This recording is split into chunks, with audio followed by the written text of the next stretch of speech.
அம்மா இது என்னம்மா இது ஒரு மாதிரியே இருக்குது, கலர் ஒரு மாதிரியா இருக்குது, ஸ்மெல் ஒரு மாதிரியா இருக்குது. அது என்னதுன்னு கொஞ்சம் சொல்லுங்கம்மா. இது நம்ம உடம்புக்கும் தொண்டைக்கும் ஹெல்ப் பண்ணக்கூடிய ஒரு வகையான காஃபி தான் இது. அப்படி என்னம்மா காஃபி? இது சுக்கு காஃபிடா. அம்மா எனக்கு எப்படி சுக்கு காஃபி எனக்கு எப்படி பண்ணோன்னு தெரியும், நான் சொல்லட்டா? சரிப்பா சொல்லு.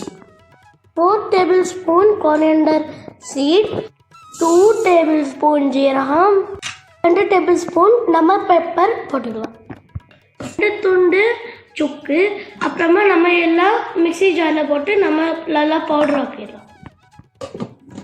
சுக்கு காஃபி பவுடர். இப்போ நம்ம சுக்கு காஃபி போட போகிறோம். இப்போ இந்த காஃபி பவுடரை நம்ம யூஸ் பண்ணோம்ல, இப்போது இந்த பேலன்ஸை நம்ம ஒரு டப்பாவில் மூடி போட்டுடலாம், தேவைக்கு நம்ம யூஸ் பண்ணிடலாம். ஓகே, நீ எப்படி காஃபி போடணும்னு சொல்கிறியா? ஓகேம்மா, நான் சொல்கிறேன் எப்படி காஃபி பண்ணணும்னு. இப்போது நம்ம ஸ்டவ் ஆன் பண்ணி 2 கப்பு நம்ம தண்ணி போட்டுக்கலாம்.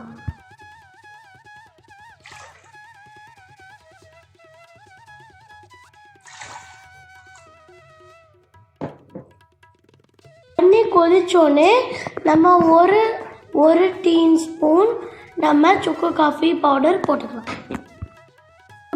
இப்போ தேவையான அளவு நம்ம கருப்பட்டி போட்டுக்கலாம். இப்போது நம்ம இந்த கருப்பட்டியை போட்டு அப்புறமா இது நல்லா சூடானோடனே நம்ம ஒரு கப்பில் ஊற்றி சர்வ் பண்ணிடலாம். சூடாக குடிக்கும் போதும் டேஸ்ட்டாகவும் இருக்கும், உடம்புக்கும் நல்லது. நீங்களும் செய்து பார்த்துட்டு எப்படி இருக்குன்னு கமெண்டில் சொல்லுங்கள். மறக்காமல் சப்ஸ்கிரைப் பண்ணுங்கள்.